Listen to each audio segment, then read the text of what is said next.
Rubio Trump. Blood on their hands. Rubio Trump. Blood on their hands. Rubio Trump. Blood on their hands. Rubio Trump. Blood on their hands. Rubio Trump. Blood on their hands. Rubio Trump. Blood on their hands. Rubio Trump. Blood on their hands. Rubio Trump. Blood on their hands. Blood on their hands. Blood on your hands.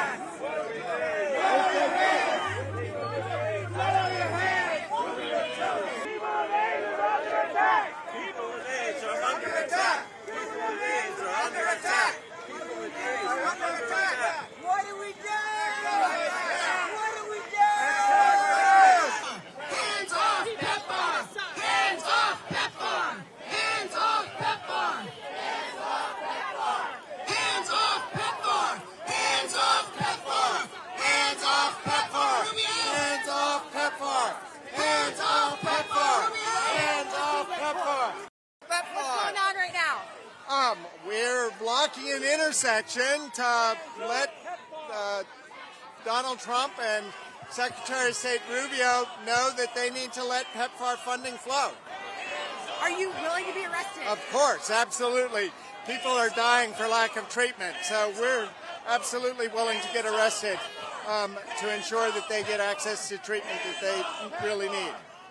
Hands off PEPFAR! Hands off PEPFAR! Hands off PEPFAR! Hands off PEPFAR! Hands off PEPFAR! Hands off PEPFAR! So the PEPFAR program currently serves 20 million people living with HIV around the world with HIV treatment and millions more with HIV prevention. And this administration has frozen all of that money and has actually said that they're going to abolish the U.S. Agency for International Development that is responsible for administering much of that money. That is a massive crisis around the world for HIV programs. Right now, 3,000 people every day are getting infected with HIV. We have the medicines, and in fact, we have an amazing new medicine right now that you do twice a year, and it stops HIV infections almost completely.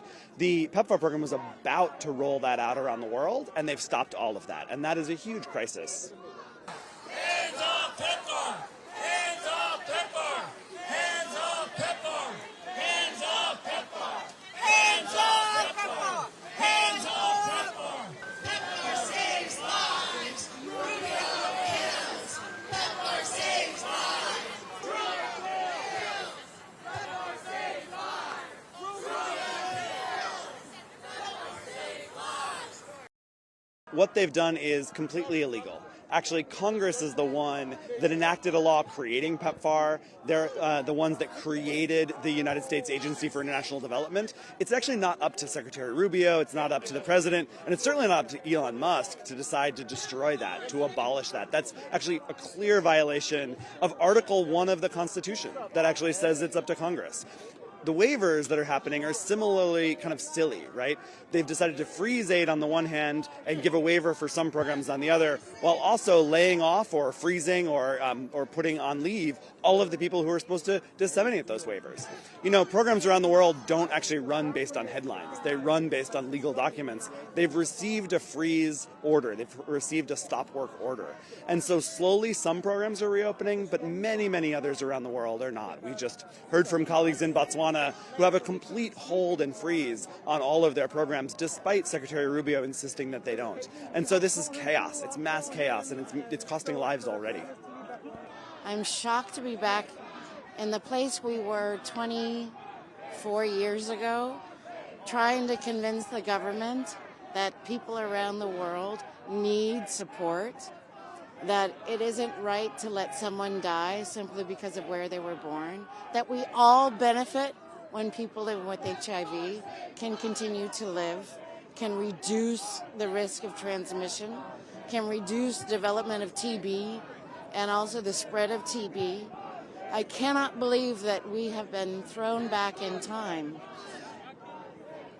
You've got many people living with HIV who have been blocking traffic here, along with AIDS activists. And it's not about us. It is about the solidarity with the generations of people that we know that are alive today because of PEPFAR. Hands off PEPFAR! Hands off PEPFAR! Hands off PEPFAR!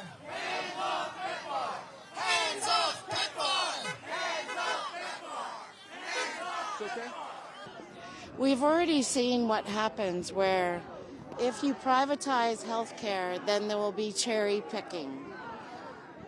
Cherry picking of who gets funding. It won't be on merit. And also, people will be forced to pay out of pocket. Because HIV treatment is lifelong, that is too much to put on the shoulders of people living with HIV around the world.